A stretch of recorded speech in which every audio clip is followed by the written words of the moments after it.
بسم الله الرحمن الرحيم إن الحمد لله نحمده ونستعينه ونستغفره ونعوذ بالله من شرور أنفسنا ومن سيئات أعمالنا من يهده الله فلا مضل له ومن يضلل فلا هادي له ونشهد أن لا إله إلا الله وحده لا شريك له ونشهد أن محمدا عبده ورسوله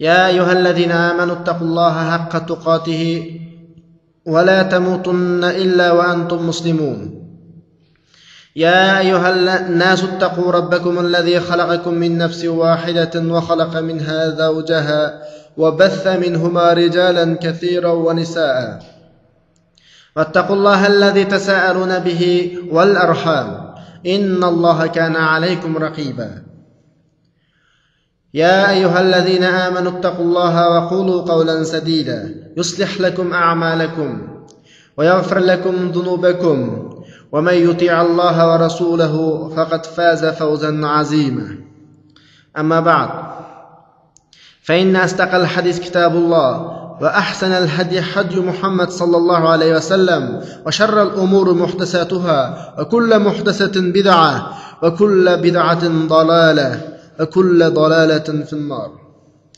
Assalamu alaykum. Sabaqdaşlar, bizning hozir boshlamoqchi bo'lganimiz Doktor Abdurrahimning chet elliklar uchun yozgan Durusul Lughatil Arabiyya nomli arab tili o'rgatish darsligi. Endi bu zimindagi islom vazifasining insonlarga ado qilinishda vosita bo'lib tanlangan arab tilining tunji qadami. Arab tilining o'rganishining muhimligi, ahamiyati to'g'risida Qur'oni Karimdagi buni 3 oyat yetarlik. Va hada lisanun arabiyyun mubin. Inna anzalnahu Qur'anan arabiyyan la'allakum ta'qilun. فإنما يسرناه بلسانك لعلكم يتذكرون. Şoňlaşqa biz bu toğrusda ortiqça talaş-tartış qilib, to'xtalib o'ltirmaymiz. Hammalarga ma'lum, eng oddiysi bir musulmon o'zining kunida qiladigan amal ibodatlaridan tortib, eng yuqorisi dinni mukammal tushunishchi bo'lgan araliqlargacha arab tilidan ayrılolmaydı.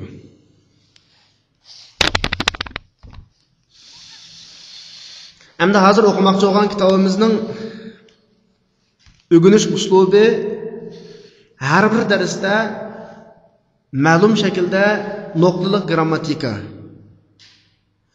va ma'lum miqdorda so'zlik va shu grammatika so'zlikdan moslashtirilgan dialog yoki tekst ve öğrengen diyalog tekst sözlüklerini ameli məşqlendirdiğen könükme məşqleri təminlengen. Bizning öğreniş uslubimiz dastlab bir darsdagi grammatiklik noktalarını ta'kidlaymiz. Buni tushuntirib o'tamiz. Undan keyin so'zliklarni o'rganamiz. Undan keyin dialog yoki tekstlarini o'rganamiz. Undan keyin shu asosda mashqlarni ishlab oxiriga chiqaramiz. بسم الله الرحمن الرحيم. الدرس الأول برنج درس هذا.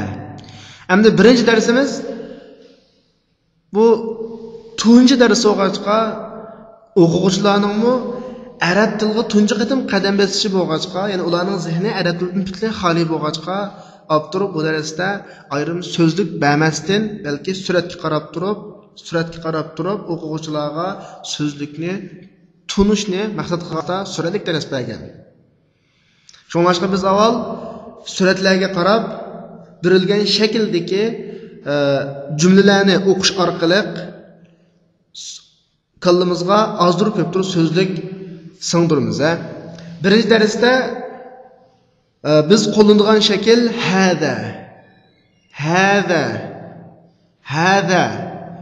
hada arab tilida ko'rsatish almash bo'lib bu degan ma'noda ishlatiladi. Bunun qaratilmasi ərlik narsalarga qaratiladi. Endi bu yerda bir qiz gapini deb qo'yish muvofiq deb qoldi. Uyg'ur tili va boshqa tillarda erlik, ayollik farqi unchalik zo'r farqlanmaydi. Farqlansimi pek cho'ng emas. Ammo arab tilida har bir ko'rsatish almash, har bir fe'l, har bir sifat, hatto har bir kishilik almashlarmi erlik va ayollik deb ikkiga ayrildi.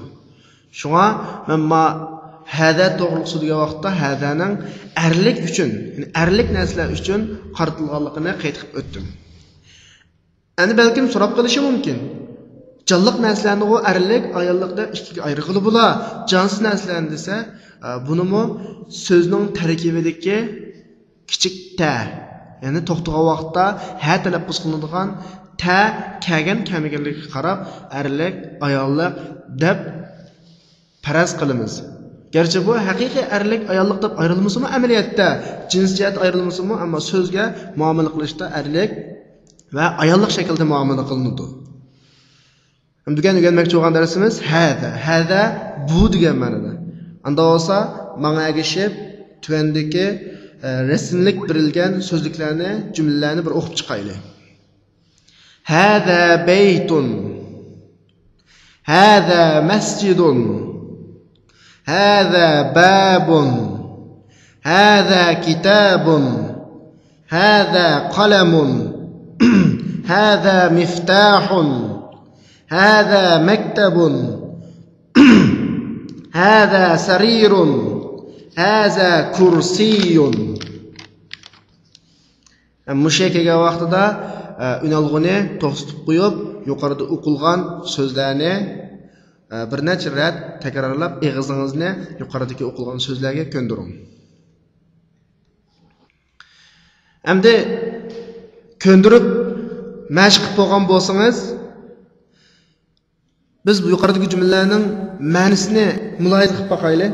Endi albatta bu rasmlik berilgachga, garchi tarjima qilmasaqmi, balkim tushunib bo'ldingiz-ku deyman. Masalan, haza baytun, bu bir uy. Haza masjidun, bu bir masjid. Haza babun, bu bir eshik. Haza kitabun, bu bir kitob. Haza qalamun, bu bir qalam. Hada miftahun, bu bir ochqich. Hada maktabun, bu bir ustal. Hada sarirun, bu karvat. Hada kursiyun, bu bir o'rindiq. Endi yuqorida rasm qarab tarjima qildik. Endi bu yerda bir diqqat qilgan nuqta, men tarjimalarligida bu bir uy deb o'tirgan bir degan gapni qildim. Agar siz yangi o'quvchi bo'lg'achqa va tushunmadim desangiz, bu o'rindagi bir navbat deb haza baytun, bu uy, haza masjidun, bu masjid, haza babun, bu eshik, haza kitabun, bu kitob, haza qalamun, bu qalam, haza miftahun, bu ochqich degandek shaklda tushunsangiz bo'ladi. Ikkinchi o'rganmoqchi bo'lgan jumla yuqoridagi haza degan jumlaning so'roq shakli. Oldin qilgan mazmunimiz bayon jumla. Bayon jumla. Bu uy, bu masjid, bu ish degandek. Endi deganmoqchi bo'lganimiz shu yuqorida degan jumlamizningki so'roq shakli, ya'ni so'roq jumla. So'roqlar odatda mahaza shaklda keladi. Jins narsalarga ma'ishlish orqali ma'noning ayrim ma'nosi nima degan ma'noda. Agar haza qo'shilsa, mahaza bu nima degan ma'noni ko'rsatadi. O'quvchi o'zi o'rgangan so'zliklarni ko'rsatib turib, mahaza bu nima deb so'rab, oldingi mazmun degandek haza bayt, haza masjid deb javob bersa bo'ladi. Oldi bilan bir qitim o'qib beray. Mahaza tarjimasi bu nima? Hada baytun, bu bayt, bu uy. Am mushak kelgan vaqtda yana bir shakli bor. Ya'ni a har qanday so'zning oldiga a, ya'ni hamza qo'shimchasi qo'shilsa, Şu cümlenin mazmuniga mu qo'shiladi. Masalan, oldingi mazmun degangan haza baytun, bu uy deganning oldiga an qo'shib ahaza baytun qilsak, bu uymu degan bo'ladi. Daftaringizni olib, alohida yozib oling. So'roq vositalarining biri ma.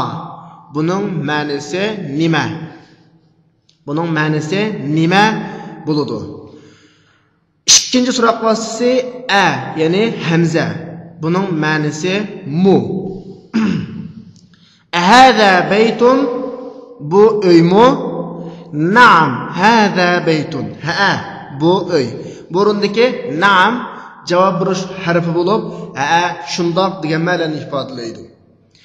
Ma hada, bu nima? Hada qamisun, bu bir ko'ylak.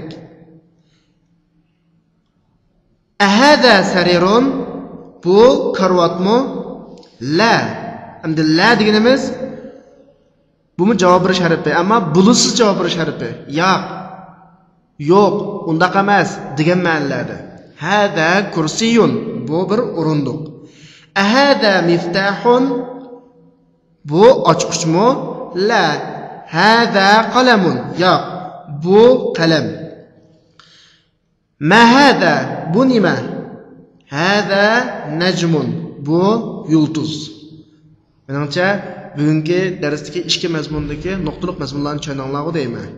Biz boshdan bir qitim o'qib o'taylik.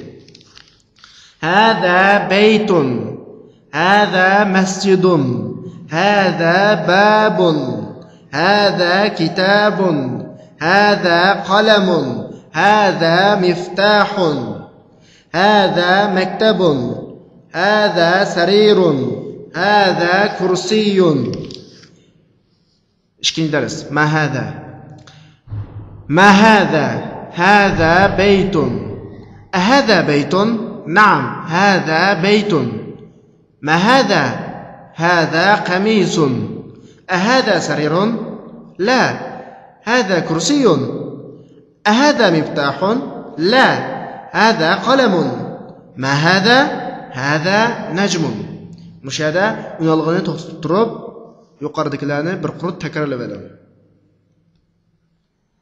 Yuqoridagilarni takrorlab bo'lgan bo'lsangiz, bu yerda askaratib o'tishga tegishli kichikgina grammatika ega xabar shakli.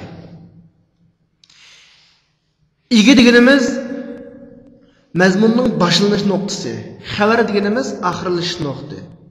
Ana bu o'rgangan jumla dal shu ega xabarlik jumla. Masalan, haza baytun desak, haza ega bo'ladi, baytun xabar bo'ladi. Bugungi darsda ega xabarlik nuqtasini la tushunsangiz bo'ldi. Tamrin 1. Birinchi ko'nikma. Yani yuqoridagi rasmga qarab turib, so'ralgan savollarga javob bering. So'ralgan savollar hammasi mahazadan boshlanadi. Diqqat. Mahaza, bu nima? Buning qishida ochqich bor ekan. Biz buningga bunday javob beramiz. Haza miftahun. Mahaza. Matrabidagi kitob ekan. Buningga javoban haza kitabun. ما هذا؟ قلم كنغو هذا قلم. ما هذا؟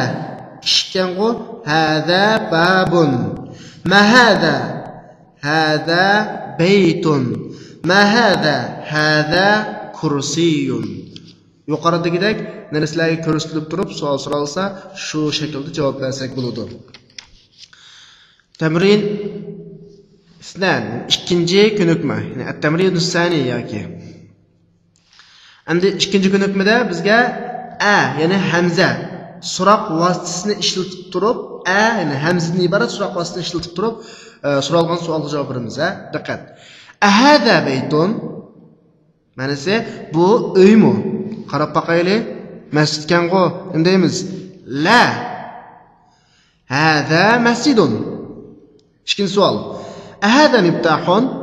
Bu ochqichmi? Qarab boqaylik. Qalam kango? لا هذا قلم. Ahada qamisun. Bu ko'ylakmi? Qarab baqsaq, rasla ko'ylak ekan, ha? Na'am. Hada qamisun. Ahada najmun. Bu yulduzmi? Qarab baqsaq, rasla yulduz ekan. Na'am, hada najmun. 3-chi ko'nikma tuvandikilarni o'qib yezing. Albatta, bu sizlarga qaratilgan ko'nikma. Sizlar o'qib daftaringizga takror yozish orqali yozishni mashq qilishingiz kerak. Avval men sizlarga bir o'qib beray. Hada maktabun. Hada masjidun. Hada qalamun. Hada sarirun. Ma hada? Hada kursiyun. Ahada baytun? La, hada masjidun. Ma hada? Hada miftahun. Shuning bilan bugungi darsdagi birinchi asosiy bo'lak oyoqlashdi. Ikkinchi bo'lak man hada. Yuqorida mahazatdi. Endi mahaza bu nima degan bo'ladi? Endi man haza deganimiz bu kim? Arab tilidagi man degan uyg'urchada kim degan ma'ni ifodalaydi. Endi yuqoridagi man haza degan jumlani ishlatib turib, shuningga javob bergan asosda bir qancha so'zlik o'rganib olaylar. Man hada bu kim? Hada tabib. Bu doktor. Man hada bu kim? Haza walad. Bu bala. Man hada bu kim? Hada talib. Bu o'quvchi. Hada walad bu o'quvchimi? La. Hada rajul. Bu odam. Endi biz yuqoridagi o'rgangan haza chiqit yoki mahaza chiqit degan jumlalarni foydalanib man hazani shu shaklda qurashtirib olsak bo'ladi.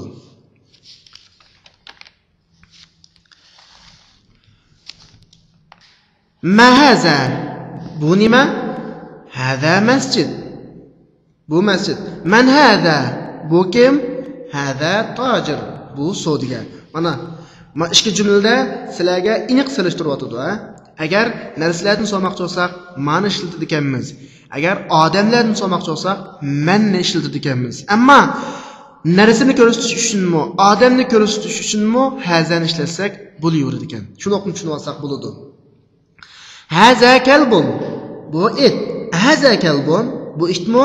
La, haza qittun. Yo'q, bu mushuk. Haza himarun. Bu eshak. Hada himarun. Bu eshakmi? La, hada hisanun. Bu ot. Ma haza? Bu nima? Hada jamal. Bu tuga. Amma o'rindagi va ma haza deb vodni durust qilinib qoldi. Asli vo degan ikki so'zning o'tirini bog'lash harfi bo'lib va deb tarjima qilindi. Agar mujunga o'xshash oldagi jumladan ayrilib kelgan jumla oldiga kelib qolsa, mo yoki chu deb tarjima qilsak bo'ladi. Bu-chu nima? Bu tuga deb tarjima qilsak bo'ladi. Endi yuqoridagi suratlarda shakllangan hayvonlarning nomini mushuna qarab takrorlasak bo'ladi. Boshini o'qib beray. Rasmga qaranglar. Kalbun it, qittun mushuk, himarun eshak, hisanun ot, jamalun tuga. Mahaza hazadikun. Bu nima? Bu xo'roz. Man haza? Haza mudarris. Bu o'qituvchi. Ahada qamisun.